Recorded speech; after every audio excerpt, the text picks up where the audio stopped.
인간은 오래전부터 자연에서 무언가를 찾으려 했다. 결국 누구는 숫자를 찾아냈고, 누구는 기하학을 찾아냈고, 누구는 생명의 나무를, 누구는 음과 양은, 누구는 N극과 S극을, 누군가는 그 근원인 아트만을 찾아냈다. 그들은 이것들이 모든 것 안에 있다고 말을 했다. 어떤 단어를 쓰든 그 내용은 같다. 식물에 숫자가 존재하고, 동물에게 기하학이 존재하고, 사람에게 생명의 나무가 존재하고, 흐르는 물에 음과 양이, 당신을 스치는 바람에 자성이, 그 모든 것들에 아트만이 존재한다. 그들이 본 것이 무엇인가? 그들이 찾아낸 것이 무엇인가? 그들이 말하려 했던 것이 무엇인가? 그들은 그들을 자의적으로 선택해주는 무언가가 아니라 자연에 어떠한 법칙이 있다는 것을 찾아냈다. 일정한 법칙, 자연에서 존재하는 것들에서 발견할 수 있는 법칙. 인간에게 숫자가, 인간에게 기하학이, 인간에게 생명의 나무가, 인간에게 음과 양이, 인간에게 자성이, 인간에게 모든 것의 근원인 아트만이 그들에게는 보였다.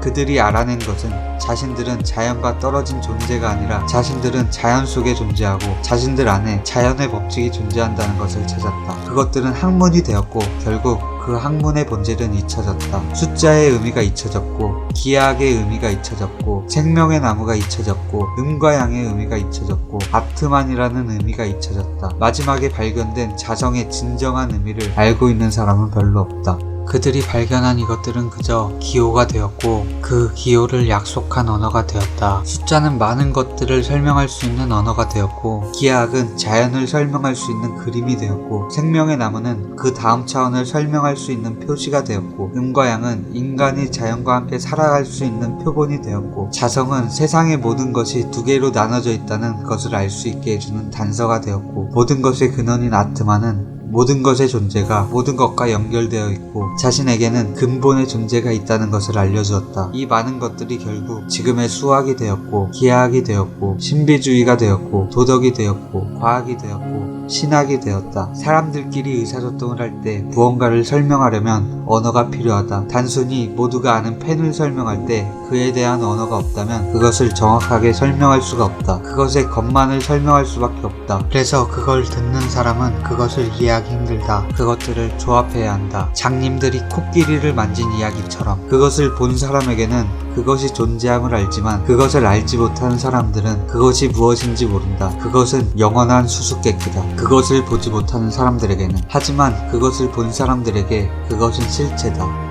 그것은 존재한다. 신학은 본질에서 내려왔고 과학은 현상에서 올라간다. 지금의 과학은 종교와 비슷하지만 조금씩 나아갈 것이다. 그들은 수비학을 통해 영감을 얻는다. 그들은 기하학을 통해 영감을 얻는다. 그들은 신비학을 통해 영감을 얻는다. 그들은 인간들을 통해 영감을 얻는다. 그들이 설명하려고 하는 것은 과거에 발견했던 것을 다시 설명하는 것과 같다.